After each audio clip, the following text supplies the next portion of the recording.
दास है, मैं उड़ीसा से हूँ। मैं अभी फर्स्ट ईयर में हूँ कंप्यूटर साइंस डिपार्टमेंट में।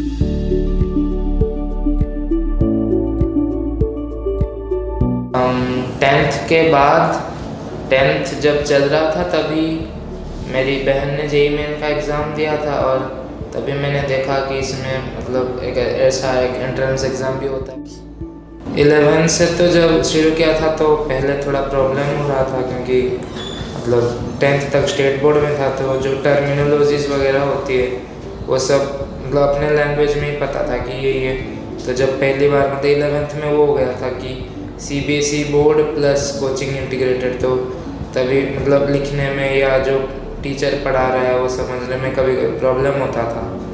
फिर 2-3 महीने के बाद एडजस्ट हो गया था। मतलब ज़्यादा पढ़ने से मतलब ऐसे कुछ ज़्यादा फ़ायदा तो नहीं, मतलब दिन में 5-6 घंटे भी अगर अच्छे से मतलब जिस टाइम पे भी पढ़ रहे हो उस टाइम पे मतलब कोई डिस्ट्रैक्शन नहीं, मतलब बाहर की कोई थॉट्स नहीं, 6 घंटे अच्छे से पढ़ लेने। मतलब ये ऐसा कुछ टिप्स तो नहीं है, बट लोग पूछते हैं कि आप कैसे पढ़ते हैं, आप कैसे पढ़ते हैं। सबका पढ़ने का अपना तरीका होता है, मैं ये सोचता हूँ।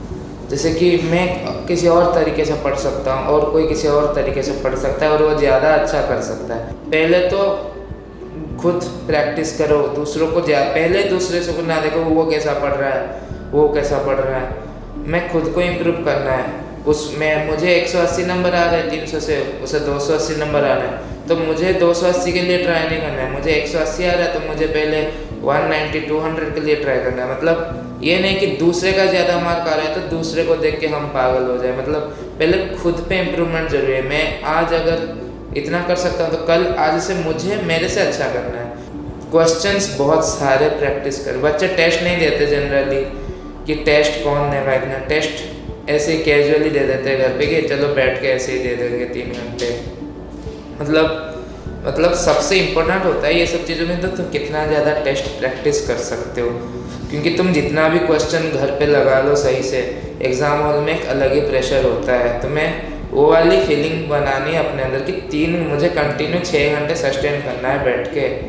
जैसे कि मैं तो ये एडवाइस दूंगा कि जो भी एडवांस की मॉक टेस्ट वगैरह दे रहे हो 9 से 12, 2 से 5 ही दे घर पे भी, मतलब सिमिलर टाइमिंग पे ही, कि अपना बायोलॉजिकल क्लॉक सेट करना है उसी अनुसार, दोपहर में नहीं सोना है वो सब वगैरह वगैरह। कि वो सब नहीं किया ना तो एग्ज़ाम हॉल में परेशानी होने लगती है एक दिन में। जैसे पढ़ना और कंटिन्यूसली पढ़ते रहना चाहिए। मतलब ये नहीं कि आज छुट्टी है, 1 हफ्ता भी छुट्टी है तो छोड़ दो। मतलब ये सब चीज़ें होती है ना कि जैसे केमिस्ट्री हो गया, उससे कंटिन्यू नहीं पढ़ोगे तो आप भूल जाओगे। मतलब कोई भी, जैसे मैं अभी 6 महीने से नहीं पढ़ा तो मुझे कुछ नहीं आता अभी केमिस्ट्री में। मतलब टीचर से और पेरेंट्स से बातें रखनी चाहिए। कुछ बच्चे इतना ज़्यादा खुद को आइसोलेट कर लेते हैं पढ़ने की, पेरेंट्स से दूर हो जाते हैं, दोस्तों से दूर हो जाते हैं। मतलब दोस्तों से पता नहीं पर पेरेंट्स से दूर हो जाते हैं। मतलब आप अगर कभी प्रेशर में हो ना तो प्रेशर को अगर कहीं सबसे अच्छे से हैंडल कर सकता है तो वो आपके पेरेंट्स ही है ना। तो पेरेंट्स से सलाह सब हमेशा लेनी चाहिए, पेरेंट्स से बातें करती रहनी चाहिए कि आज ये हुआ मेरे साथ। मतलब उनको पढ़ाई समझ में आती हो नहीं आती हो ये फ़र्क नहीं पड़ता, उनकी फीलिंग इंपॉर्टेंट होती है कि मुझे नहीं हो रहा या हो रहा है, कुछ अच्छा हुआ तो कुछ बुरा, उनके साथ बातें करनी चाहिए। फेवरेट सबसे मैथ्स था, तीनों इक्वली पढ़ता था। कोई सब्जेक्ट को इग्नोर नहीं करना क्योंकि आपको नहीं पता कि एग्ज़ाम में कौन सा ईजी है कौन सा डिफ़िकल्ट है।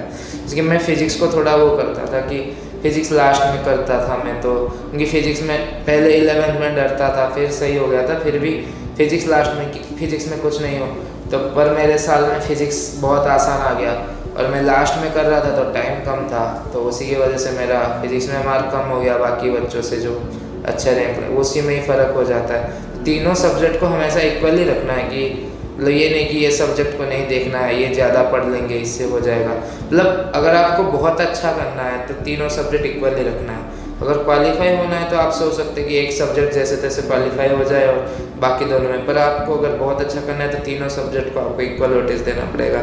तो एक कंटिन्यू प्रैक्टिस रखना चाहिए, बहुत ज़्यादा टेस्ट देना चाहिए और डिफरेंट किताबें, इतना ज़्यादा किताबें भी मतलब ना करो, एक किताब करो अच्छे से करो, वो सही रहता है। और मतलब जो पढ़ना है अच्छे से ही पढ़ना चाहिए, मतलब डिस्ट्रैक्ट नहीं होना है कभी भी, और एग्ज़ाम के लिए कभी प्रेशर नहीं लेना है और ये सोच के एग्ज़ाम देने नहीं जाना है कि मेरा रैंक कितना आएगा या मार्क कितना आएगा।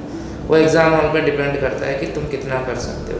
तो मैं ये सोच के जाना है मुझे मेरा सबसे बेस्ट देना है, ये नहीं सोचना कि मुझे रैंक 100 के अंदर लाना है, 200 के अंदर लाना है, 500, ये नहीं सोच के जाना है।